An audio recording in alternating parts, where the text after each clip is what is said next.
Hello guys, welcome back to the law notes for YouTube channel जिसपे कि हम law से रिलेटेड है जो सब्जेक्ट्स पढ़ते हैं। आज के इस वीडियो में हम डिस्कस करने वाले हैं यूजीसी नेट लॉ का जो हमारा एग्जाम होता है हर बार साल में 2 बार होता है जनरली। तो उसमें जो कॉन्स्टिट्यूशन ऑफ इंडिया के जितने भी क्वेश्चंस हैं इन एग्जाम में बार बार आ रहे हैं उनको हमने अलग से निकाला है और उनको एज ए सीरीज के तौर पर हम इसको डिस्कस कर रहे हैं हर बार। जैसे कि इसका पार्ट 1 है वो ऑलरेडी हम डिस्कस कर चुके हैं जिसमें कि हमने 10 क्वेश्चन है वो डिस्कस किए थे। उसके बाद के आज की इस सीरीज में इस पार्ट में है जो हम डिस्कस करने वाले हैं क्वेश्चन नंबर 11 से लेकर के, और इसमें जितने भी क्वेश्चन आते हैं उनमें जो भी केस लॉज वगैरह आते हैं उनको थोड़ा सा हम ब्रीफ में डिस्कस करते हैं ताकि सिर्फ एमसीक्यूज ना करें बल्कि उसके अलावा हम उनसे रिलेटेड अलग कंसेप्ट है उनको भी डिस्कस करें। तो चलिए बिना किसी देरी के आज की इस वीडियो को हम शुरू करते हैं। तो हमारे पास सबसे पहला क्वेश्चन आता है इसका और इस सीरीज का क्वेश्चन नंबर 11। यहाँ पर हमें पूछा गया है मैच द फॉलोइंग, मतलब यहाँ पर लिस्ट दी गई है, दो हमारे पास में है। एक साइड में हमें दी गई है आर्टिकल और एक साइड में उनके जो सबटाइटल कहते हैं या उस आर्टिकल में क्या दिया गया है वो दिया गया है। अब हमें इन्हें मैच करना है और नीचे दिए गए ये जो ऑप्शन हैं उनमें से चूज करना है कि कौन सा राइट ऑप्शन होगा।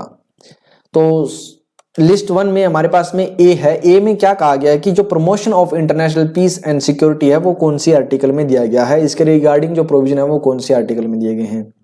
तो वो हमें दिए गए हैं आर्टिकल 51 में, यानी कि ए है वो यहां पर मैच करता है 4 से। तो जो ऑप्शन नंबर 3 और ऑप्शन नंबर 4 है वो दोनों के दोनों यहाँ पे हो जाते हैं एलिमिनेट। उसके बाद में जो बी है वो क्या कहता है कि conduct of business of the government of India, वो कौन सी आर्टिकल में दिया गया है, ये हमें दिया गया है आर्टिकल 77 में। आर्टिकल 77 इसके रिगार्डिंग प्रोविजन प्रोवाइड करती है। वहीं पर अगर special address by the governor की बात करें तो वो आर्टिकल 176 में प्रोवाइड किया गया है। Language to be used in the legislature, तो ये हमें दिया गया है आर्टिकल 210 में। तो ये हमारा जो है मैच हो चुका है जो कि हमें मिलता है ऑप्शन नंबर 1 में। और ये जो क्वेश्चन है वो 2023 के एग्जाम में मार्च में पूछा गया था। आई होप कि आपको ये जो क्वेश्चन है वो समझ में आ गया होगा। नेक्स्ट क्वेश्चन आता है क्वेश्चन नंबर 12। क्वेश्चन नंबर 12 है, इसमें जो भी केस लॉस दिए गए हैं वो केसेस आपको भली भांति आने चाहिए अगर आप यूजीसी नेट लॉ के एग्जाम की प्रिपरेशन कर रहे हैं, क्योंकि ये क्वेश्चन है वो हर बार लगभग एग्जाम में पूछे जाते हैं। इनमें से एक या दो जो केस लॉ है वो हर बार पूछा जाता है, चाहे वो क्रोनोलॉजिकल ऑर्डर हो चाहे वो किसी भी ऑर्डर में हो, या अगर हम बात करें किसी और एग्जाम की तो वहां पर भी ये जो है केसेस हैं वो इंपॉर्टेंट हो जाते हैं। तो यहाँ पर है जो इसको हम डिस्कस ही क्रोनोलॉजिकल ऑर्डर में ही करेंगे। तो सबसे पहले हमारे पास में जो इस केस की जब हम बात करते हैं तो ये पता होना चाहिए कि ये केसेस है किससे रिलेटेड है। ये केसेस है हमारे सेक्शन 377 से रिलेटेड। इनमें क्या था कि जो सबसे पहला केस आया नाज foundation versus government of and city of Delhi, इसमें ऑनरेबल दिल्ली हाई कोर्ट है उन्होंने जो इस सेक्शन को है पार्टली डिक्रिमिनलाइज कर दिया और अनकॉन्स्टिट्यूशनल डिक्लेयर कर दिया था। देन उसके बाद में 2000 ये आया था 2009 में, और फिर 2013 में एक और केस है वो डिसाइड हुआ, वो था सुरेश कुमार कौशल वर्सेस नाज फाउंडेशन।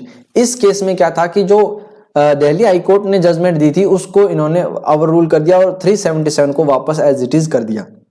देन उसके बाद में नेक्स्ट केस हुआ वो क्या था, Navtej Singh Johar versus union of India. ये केस था 2018 का। इस केस में क्या था कि जो 377 है उसको पार्टली अनकॉन्स्टिट्यूशनल कर दिया। ओके, इन सभी के बाद में अभी अगर हम लेटेस्ट केस की बात करें तो वो है अंकित वर्सेस स्टेट ऑफ हरियाणा। ये केस है वो डिसाइड हुआ है 2022 में। ये केस डिसाइड हुआ है 2022 में। आई होप कि आपको ये क्रोनोलॉजिकल ऑर्डर है वो इसका समझ में आ गया होगा, जिसका कि आंसर होगा वो होगा ऑप्शन नंबर 3, यानी कि सबसे पहले सी, फिर A and B and D. इन्हीं के बीच में एक केस और आया था 2014 में, NALSA versus union of India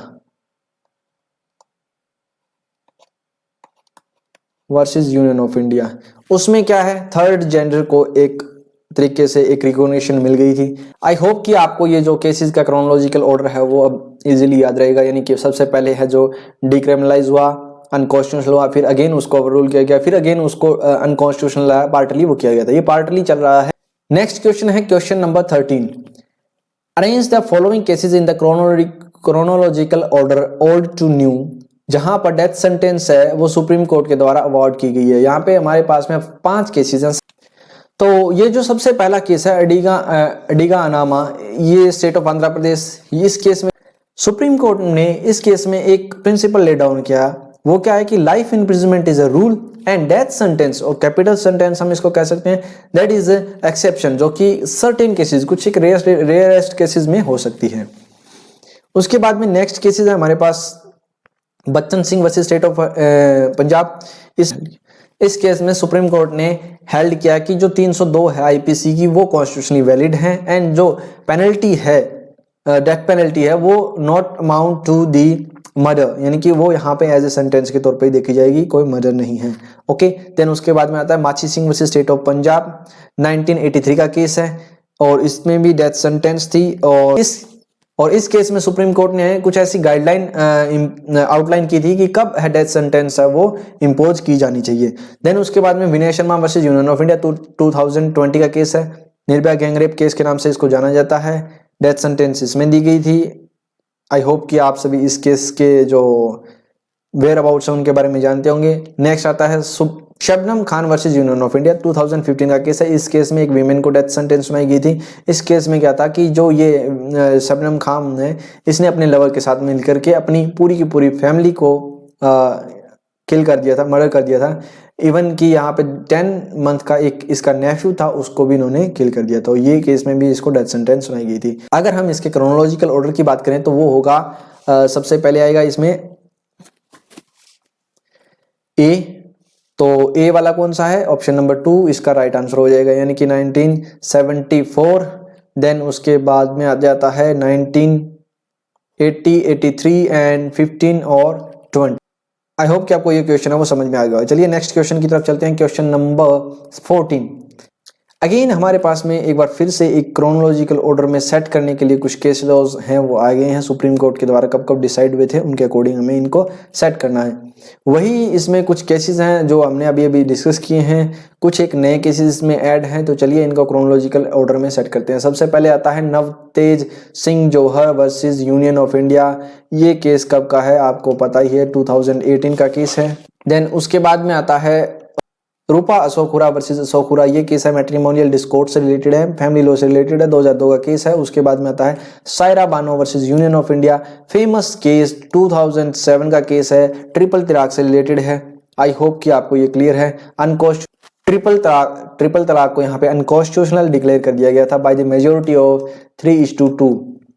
next आता है Selvi versus state of Karnataka. ये केस है वो है 2010 का। इस केस में क्या था कि जो इनवॉलेंट्री, जब एक अक्यूज को पकड़ा जाता है तो उसको इनवॉलेंट्री इंटॉक्सिकेशंस वगैरह दी जाती हैं ताकि उससे कुछ चीज़ें निकलाई जा सके, जैसे कि बीप टेस्ट हो गया, इसमें और कौन कौन से टेस्ट हैं, ग्राफी एग्जामिनेशन हो गया, नार्को एनालिसिस टेस्ट हो गए, बीप हो गया, या ये जो इनवॉलेंट्री जो बिना अक्यूज की मर्जी के उसके साथ में इंटॉक्सिकेट करके उससे जो बयान वगैरह जो भी चीज़ें हैं वो ली जाती थी, उनको वोलेशन माना था आर्टिकल 20 क्लॉज 3 के। तो उसके बाद में नेक्स्ट आता है केस हमारे पास शंकरी प्रसाद वर्सेस यूनियन ऑफ इंडिया। ये केस है वो है 1951 का। इस केस में क्या था, फर्स्ट कॉन्स्टिट्यूशनल अमेंडमेंट है उसको वैलिड डिक्लेयर किया था एंड और जो अमेंडमेंट होती है उनको यहाँ पर आर्टिकल 13 के लिए लॉ नहीं माना इस केस में। और उसके बाद में अगर आपको इन केसेस की, जैसे शंकरी प्रसाद हो गया, सज्जन सिंह, इनकी क्रोनोलॉजी पता होगी तो आपको ध्यान होगा कि इसके बाद में सज्जन सिंह का केस आया था 1965 में। उस केस में इस केस को फिर से है जो रीअफर्म किया था, यानी कि इसको सही माना था कि जो अमेंडमेंट होते हैं वो लॉ नहीं है आर्टिकल 13 में। आई होप कि आपको ये जो है पांचों जो केस लॉ हैं वो समझ में आ गए होंगे। नवतेज सिंह जौहर हम ऑलरेडी डिस्कस कर चुके हैं, ये ट्रिपल तलाक और सेल्वी सिंह वाला इंटॉक्सिकेशन वाला टेस्ट है जो बीप वगैरह से, नार्को एनालिसिस टेस्ट वगैरह से, और शंकरी प्रसाद वाला है वो फर्स्ट अमेंडमेंट के नाम से आप इसको याद रख सकते हैं। तो इसका क्रोनोलॉजिकल ऑर्डर वाला कौन सा ऑप्शन सी होगा? 3rd। शंकरी प्रसाद सबसे पहले आया है, देन उसके बाद में 2002 का रूपाहुरा अशोकुरा वाला है, और ये जो सायरा बानो है वो 2017 है, sorry for the mistake, 2017। The next is Navtej Singh Johar versus union of India. तो आई होप कि आपको ये जो क्वेश्चन नंबर 14 है वो समझ में आ गया होगा। Next question number 15। Question number 15 में फिर से हमारे पास में कुछ केसेस दिए गए हैं। अब उनको क्रोनोलॉजिकल ऑर्डर में एक बार फिर से सेट करना है और इनमें से एक करेक्ट ऑप्शन है वो चूज करना है। इनमें क्या है, जो हमारा पहला केस है मुकेश सिंह वर्सेस एनसीटी दिल्ली, इनकी मैंने ईयर है वो पहले लिख दी है ताकि कुछ टाइम की बचत की जाए। 2014 का केस है। इस केस में क्या था कि जो ये मुकेश सिंह है इसको गिल्टी हेल्ड किया था कौन कौन से सेक्शन में, 290, 392, 394 एंड 397 में। ठीक है, फिर उसके बाद में था Yakub Abdul Razak Memon versus state of Maharashtra, 2013 का केस है। आई होप कि आपको ये केस अच्छे से याद होना चाहिए। ये मुंबई सीरियल ब्लास्ट से रिलेटेड है। इसमें क्रिमिनल कॉन्स्पिरेसी वगैरह वगैरह ये काफ़ी सारी जो चीज़ें थी इसमें डिसाइड की गई थी। और उसके बाद में आता है नवनीत कौर ऑफ इंडिया, 2018 का केस है। ये पासपोर्ट अप्लाई किया था किसी ने, अडॉप्ट किए हुए बंदे ने, नवनीत कौर है जो अडॉप्टेड थी। इसमें जो अडॉप्शन डीड के बारे में डिस्कशन किया था, डिटेल डिस्कशन इनकी केस लॉ के एक स्पेशल वीडियो बनाएंगे उसमें करेंगे। उसके बाद में आता है मोहम्मद अजमल अमीर कसाब का केस आपको डेफिनेटली पता होना चाहिए। स्टेट ऑफ महाराष्ट्र 2012 का केस है ये 26/11 के ताज होटल पे जो आतंकी हमला हुआ था उससे रिलेटेड है। देन उसके बाद में AS Mohammed Rafi versus state of Tamil Nadu 2010 का केस है। तो ये जो है इनका क्रोनोलॉजिकल ऑर्डर है वो क्या होगा, इनका क्रोनोलॉजिकल ऑर्डर होगा CABD एंड लास्ट में आ गया E, न्यू टू ओल्ड में चलना है। तो ये जो क्रोनोलॉजिकल ऑर्डर है इसमें कहीं पर भी नहीं दिया गया है, इसलिए ये क्वेश्चन है वो ड्रॉप कर दिया गया था यूजीसी के द्वारा। 2023 का ये जो है क्वेश्चन है, एग्जाम में आया हुआ मार्च का। देन उसके बाद में नेक्स्ट क्वेश्चन आता है question number 16। Arrange the following cases year wise old to new. यहाँ पर ओल्ड टू न्यू का ईयर वाइज करने हैं। ये हमारे पास में कुछ 5 केसेस हैं और इनको इन ऑप्शन में से क्रोनोलॉजिकल ऑर्डर में सेट करके आइडेंटिफाई करना है। तो मैं इनके जल्दी से ईयर हैं वो लिख देता हूँ और साथ में इनके बारे में थोड़ी थोड़ी डिटेल्स हैं वो भी हम आपको बताएंगे। तो सबसे पहला केस हमारे पास है Sajjan Singh versus state of Rajasthan. इस केस को मैंने अभी लास्ट वाले एक क्वेश्चन में डिस्कस किया था कि ये जो शंकरी प्रसाद का जो केस आया था फर्स्ट अमेंडमेंट वाली रिगार्डिंग आर्टिकल 13 से रिलेटेड था, जिसमें कि अमेंडमेंट को लॉ नहीं माना था, उसी को यहाँ पर दोबारा से रीअफर्म किया था। 1965 में ये केस आया था। उसके बाद में है केहोटा वर्सेस जचेलेहू का केस है, 1992 का केस है। इस केस में क्या था, एंटी डिफेक्शन लॉ से रिलेटेड है जो मैटर है वो डिसाइड किया गया था। और इसका जो डिटेल एनालिसिस है वो हम ऑलरेडी क्वेश्चन नंबर 9 में एक पिछली वीडियो में डिस्कस कर चुके हैं। L Chandra Kumar versus union of India 1997, इसको भी हम क्वेश्चन नंबर 9 में ऑलरेडी डिस्कस कर चुके हैं लास्ट वीडियो में। फिर आता है मिनेर्वा मिल वर्सेस यूनियन ऑफ इंडिया 1980 का केस है। इस केस में काफ़ी सारी चीज़ें हैं वो यहाँ पर हेल्ड की गई थी जो कि मैं आपको भी बता देता हूँ डिटेल में। आर्टिकल 31C को यहाँ पर अनकॉन्स्टिट्यूशनल डिक्लेयर किया गया था, नंबर 1। नंबर 2 आर्टिकल 368 का 4 एंड आर्टिकल 368 का 4 एंड जो 5 जो बाद में अमेंडमेंट के थ्रू ऐड किए गए थे उनको अनकॉन्स्टिट्यूशनल डिक्लेयर किया गया।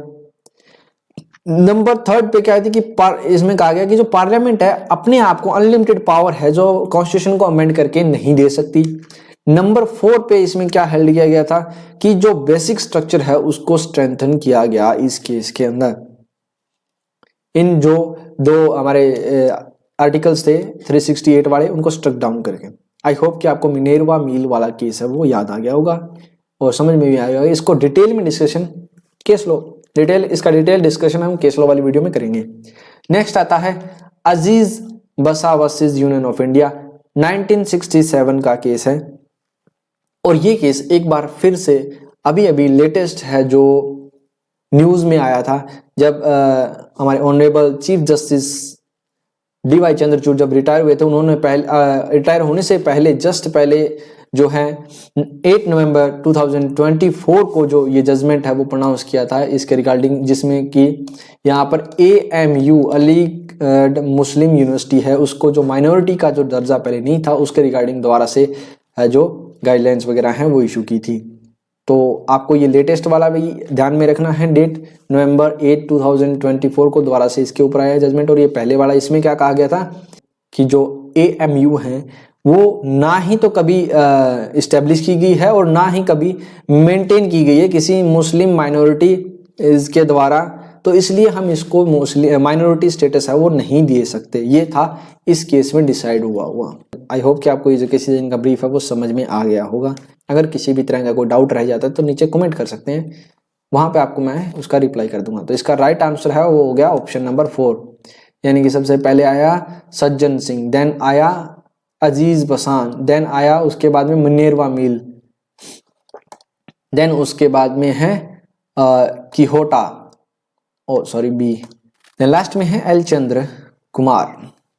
आई होप कि यहाँ तक है जो आपको ये क्वेश्चन नंबर 16 तक है जो चीज़ें समझ में आ गई होंगी। नेक्स्ट आता है क्वेश्चन नंबर 17 में है हमारे पास में मैच करने हैं केस लॉ और उनमें क्या डिसाइड हुआ था उसको। एक लिस्ट में है हमारे पास में डॉक्ट्राइन, प्रिंसिपल कह सकते हैं या कुछ वर्ड कह सकते हैं जिनको कि डिस्कस किया गया था उन केसेस में, तो इनको करते हैं मैच। सबसे पहले जुडिशियल रिव्यू, अगर हम जुडिशियल रिव्यू की बात करें तो ये कौन से केस में है वो डिस्कस किया गया है, तो वो डिस्कस किया गया है Kesavananda Bharati versus state of Kerala में। फिर आता है फ्री एंड फेयर इलेक्शन, जब इलेक्शन की बात आती है तो यहाँ पर 1975 का इंदिरा गांधी वर्सेस राजनारायण का जो केस है उसमें जो फ्री एंड फेयर इलेक्शन है उसका बारे में डिस्कशन किया गया था। फिर आता है सी में क्या है, balance between part 3 and part 4 of the constitution, ये है कौन से में डिसाइड हुआ है, ये हुआ है Minerva Mills versus union of India. And जो वर्ड सेक्युलरिज्म है इससे रिलेटेड फेमस केस है वो हमारा है SR Bommai versus union of India, और इनके जो ईयर है वो क्या है 1994, SR भोमाई मिनेरवा मिल अभी हमने डिस्कस किया 1980 का है, and Kesavananda Bharati the famous case 1973।